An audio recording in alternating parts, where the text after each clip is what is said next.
dans nos vies, chacun se lance dans la correspondance. Comment dirais-je? Une sorte de toile où nos pensées prennent un peu de couleur. Et puis, entre nous, est-ce que c'est juste une discussion de tous les jours? Ou est-ce qu'on touche à quelque chose de plus mystique? Genre, la correspondance, c'est peut-être le passage secret vers le savoir et la compréhension? Non.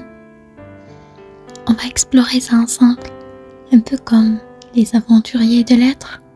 Quoi? Prêt à dévoiler les mystères de l'art épistolaire?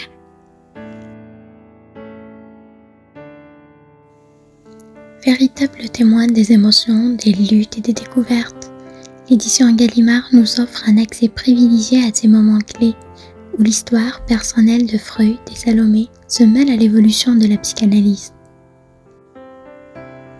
C'est à travers la plume et le papier, dans le crépuscule de chaque lettre, que se révèlent les secrets de l'inconscient. L'histoire entre Sigmund Freud et Lou Andreas Salomé est empreinte de complexité et d'intrigue intellectuelle. Lou Salomé, écrivaine et intellectuelle russe d'origine allemande, a joué un rôle important dans le cercle intellectuel de Vienne au début du XXe siècle. Leur rencontre en 1911 marque le début d'une relation qui oscille entre amitié et admiration intellectuelle. Salomé était déjà une figure éminente dans le monde littéraire et philosophique, tandis que Freud était en train de créer et de révolutionner la psychanalyse. La correspondance entre Freud et Salomé, notamment les lettres échangées entre 1912 et 1936, offre un aperçu fascinant de leur relation.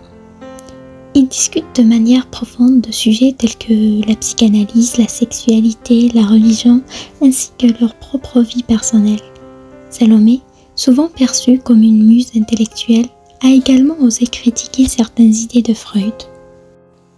Malgré son amour pour ces idées qui secouent le cocotier de la révolution intellectuelle, Salomé a émis des réserves pour certaines idées freudiennes.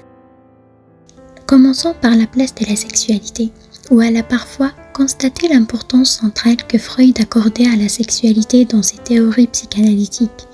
Elle s'est interrogée sur la simplification des problèmes psychologiques à des aspects purement sexuels. En second, le rôle de la femme, où Salomé, une féministe avant-gardiste pour son époque, a exprimé des inquiétudes quant à la version de Freud sur les femmes.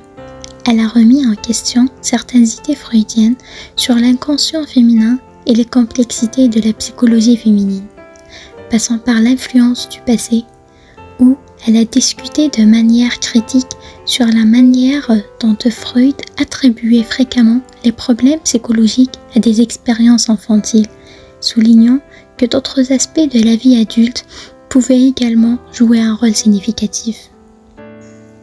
Bref, c'était la danse des critiques dans leur relation intellectuelle.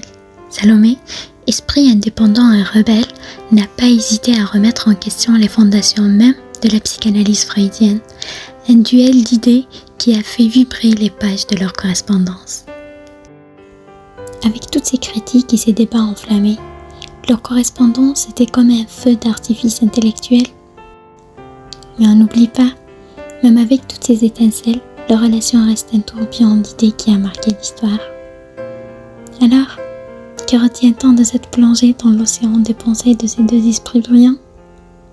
Finalement, peut-être que la correspondance est bien plus qu'une simple discussion écrite.